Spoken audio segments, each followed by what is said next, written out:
All right, well, welcome to week 4. Now we get into the nitty gritty. So let's talk about teaching our children obedience. And when I say obedience, I'm not talking about how so many of our parents tried to teach us obedience. Because most of us, we heard our parents say, do what I say because I said so. And sometimes you can get immediate results with that method, but as we're going to find out, if that's your only method for training obedience, it's going to actually fail in the long run. What we're talking about today is training the kind of obedience that comes from the heart. And obedience from the heart, it's not just about compliance. It actually leads to true maturity and wisdom in our kids. So if you have a toddler who's yelling no, or a 5-year-old who's mastered selective hearing, or a teen who thinks eye rolling is a spiritual gift, then this session is going to be for you. And also for those that are preparing to be parents that are taking this class, this is going to be a huge leg up for you as you begin your parenting journey as well. And the biggest thing in training obedience is for us to understand that behavior is not the goal, heart change is the goal. And here is the big truth. And listen, this applies to all of us as adults, and it applies to our kids as well.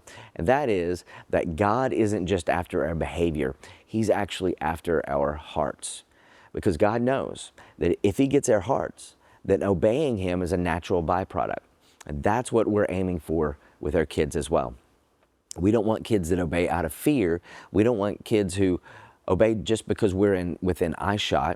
We want children that obey because they have our hearts, because they trust us, because they respect us, and ultimately because they honor God. Now, don't get me wrong, behavior matters. But if all we focus on is the outward stuff, like sitting still, don't talk back, do what you're told, then it's only going to last so long. And if we do that, we're going to miss what is going on underneath. Because you can train a dog to sit, you could train a soldier to follow commands, but we're not raising dogs or soldiers. We're raising sons and daughters, future adults that need to know why obedience matters. And the why is not just about us. The reason that they need to obey is not just so they're not just such a pain. It's not just so they don't embarrass us or so that our lives are easier. Their obedience is so much bigger in the grand scheme of their lives. It's about us raising children who have character and integrity and respect, even when we're not present. And so, let's get practical. When you're training the heart of your child, you want what God wants from all of us. And that is what we call first-time obedience. And first-time obedience, it's exactly what it sounds like. It's teaching your child to obey the first time you ask, not the 5th, not after you count to 3, not after you threaten to take the iPad away, not after the meltdown. It's because delayed obedience, it's just disobedience with good PR. Have you ever asked your children to do something and then they disobeyed? Or maybe you've seen this where a parent will continually say, Johnny, stop that. Johnny, I said stop. If you don't stop, there's going to be consequences. Johnny, don't make me say it again. Okay, fine. I'm counting to 3. And then they become what we call a threatening and repeating parent. And when we don't require first-time obedience and we resort to threatening and repeating at them, we teach them several things. First of all, we teach them that obedience is negotiable. When we allow them to disobey and then go into negotiation mode, we teach them early that obedience is negotiable. And so also we teach them that we can't be trusted because we promised them something that we actually weren't ready to follow through on. Now, I understand why, because honestly, we really don't like to or want to discipline our children. We want them to comply because the old saying is, this is going to hurt me more than it's going to hurt you. That's actually a true statement. When we were parents said it, we were like, yeah, whatever. But once we become parents, we begin to understand how true that actually is. We don't want to potentially damage our relationships with children, with our kids, by disciplining them. But I've got a truth that's actually going to save your kids years of heartache. We are not our children's best friend. We have been entrusted as their parent and their leader. And good leaders are okay with being the bad guy for the betterment of those that they lead. But I know that's not easy. It's rarely easy for anybody to do that, but it's actually true.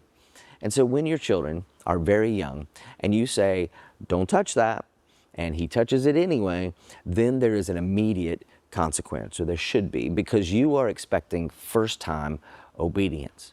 Or maybe they're older and they already know the rule, and you don't, the rule is you don't touch that. Then there's no warning because they already know the rule.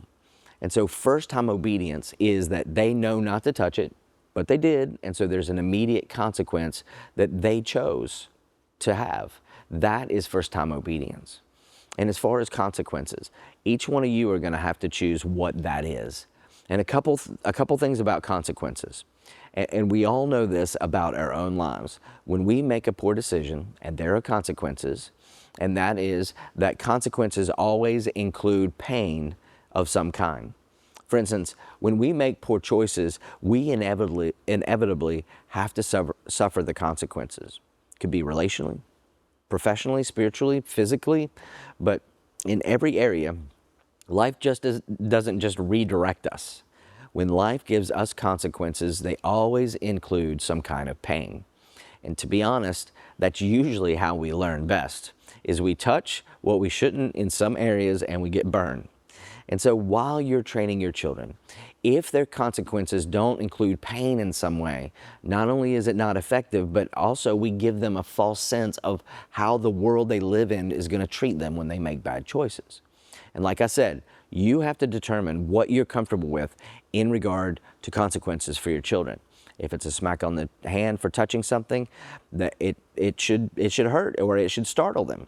Or if you're taking away a toy for a period of time because they're not sharing, then it should be painful to not play with that toy. Like if you send them to their room and they got even more toys in there, then that's not painful. And I say that with this caveat. Regardless of the type of punishment that you both choose together, whether it's corporal punishment or grounding or a nose in a corner, whatever it is, it should never leave a physical mark, first of all. And it should never be implemented in anger. Regardless of what method you use, if it's done out of anger, it is abuse. It could be physical abuse, it could be emotional abuse, mental abuse. But if you implement it out of anger, you are abusing your child in some way. If you slap that little hand out of emotional frustration, it's physical abuse, even if you left no mark. If you yell, go to your room out of exasperation, it's emotional abuse. If you jerk a toy out of their hand and angrily say, I told you, it's abuse. And your child understands that no matter how young they are, they understand at some level that mom or dad did that because they're angry at me. And that does 10 times more harm than it actually does good. And redirecting is great when they're very, very young. But as they get to the toddler years, it's clear they know what's wrong. They'll actually look to see if you're looking sometimes. And when you see those signs that they know they're not supposed to touch that, or they know better than to throw their food on the floor, when you see the knowledge of right and wrong is there, and they choose wrong, that's your cue that it's time to begin stop redirecting and have unpleasant consequences. And when they understand that disobedience has unpleasant and obedience has pleasant, then this is when they're ready for training. And it takes time, and it takes consistency, and it's not about being harsh, it's about building trust. You're teaching your child that your words have weight, that authority, it's a gift, that boundaries exist to protect and not to punish. And that honoring your parents with obedience is what God requires. And it's the attitude of honor that we are training. Think of it like this. Obedience is the action. Honor is the attitude. So you can have one without the other. You see, first-time obedience is the attitude of honor. Obedience after a tantrum, or the third time that you ask, or obedience after an eye roll, that's an action, but we want to reach the heart, and honor comes from the heart. A kid might obey, but roll their eyes, pout, slam the door, that's obedience without honor. And it's still disobedience at the heart level.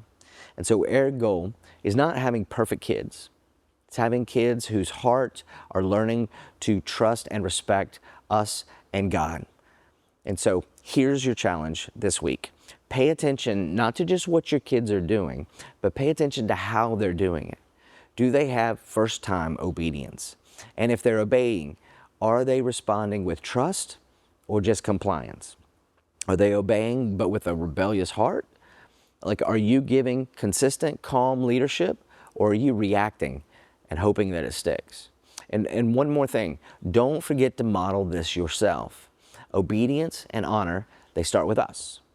The way that we respond to God, each other, our own parents, our boss, our leaders. Your children are watching and they're absorbing that as well. And so we're not just raising like rule followers, we are raising disciples.